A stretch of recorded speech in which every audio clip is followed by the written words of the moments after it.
Pimax has just hit the industry with their latest headset, the Crystal QLED, but this headset might not be quite what you're expecting.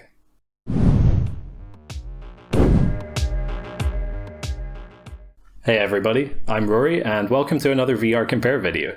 So just yesterday, Pimax announced their brand new headset and the latest model in their upcoming reality series, the Pimax Crystal QLED. And in a surprising twist, this headset ditches Pimax's signature high FOV optics in favour of a clearer, sharper viewing experience, hence the name, Crystal. The Crystal QLED features a display pumping out a per-eye resolution of 2880 by 2880 pixels. That gives the headset a very similar pixel count to their original flagship, the 8K, except this time with a much lower field of view of 110 degrees versus around 160 for the 8K. This gives the headset a much higher pixel density than it would have otherwise, with Pimax claiming as high as 42 pixels per degree, although in reality they're definitely talking about the maximum PPD and not an average across the display. If we were to assume a binocular overlap of 90 degrees, which is standard, that would actually give the headset an average PPD of around 29.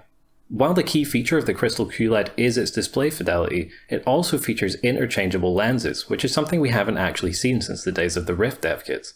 The standard lenses can be swapped out for wider lenses that offer a slightly higher FOV at the cost of visual clarity. Pimax also advertised interchangeable lenses as a solution for glasses wearers, so presumably you'll be able to get lenses that can accommodate for short-sightedness as well. Just like their upcoming flagship, the 12K, the Pimax Crystal QLED also is a fully standalone headset with an integrated XR2 chipset, but you can also use Wi-Fi or a DisplayPort connection for PC-powered content as well.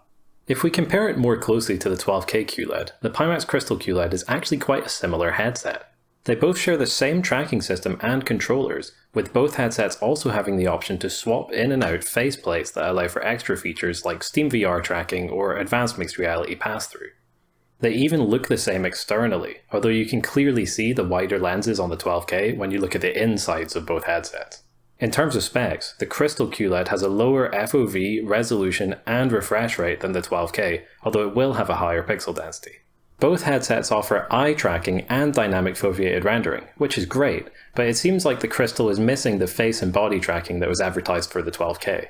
While Pimax was seemingly advertising the Crystal as a cheaper alternative to the 12K, it's still very expensive, with a hefty $1,900 price tag.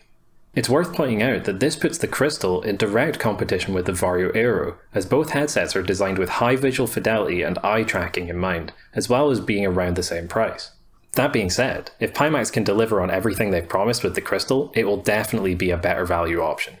Bear in mind that the Aero has no standalone capability, and a refresh rate of only 90Hz, while costing $100 more than the Crystal.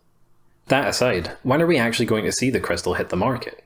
Well, the 12K is slated for a Q4 release, and Pimax stated they're aiming to get the Crystal out in Q3, so ideally we'll probably see the headset around September. That date should be taken with a pinch of salt though. If you've seen the state of the XR industry right now, nearly every product that was slated to be released this year has been delayed due to COVID-related disruptions in China. But I will say, if they're confident enough to announce a Q3 release date for the headset, then it's pretty likely we'll probably see it before the end of the year, even with some delays. So, what do you think of Pimax's latest headset announcement? Is it worth the price tag? Would you rather wait for the 12K? And would you say that Pimax taking a shot at a high pixel density headset is a good move? Let me know. Hey everyone, thanks for sticking around to the end of the video. If you'd like to find out more about the Pimax Crystal QLED or any of the other headsets mentioned in this video, we've got spec sheets for all of them on the VRcompare website.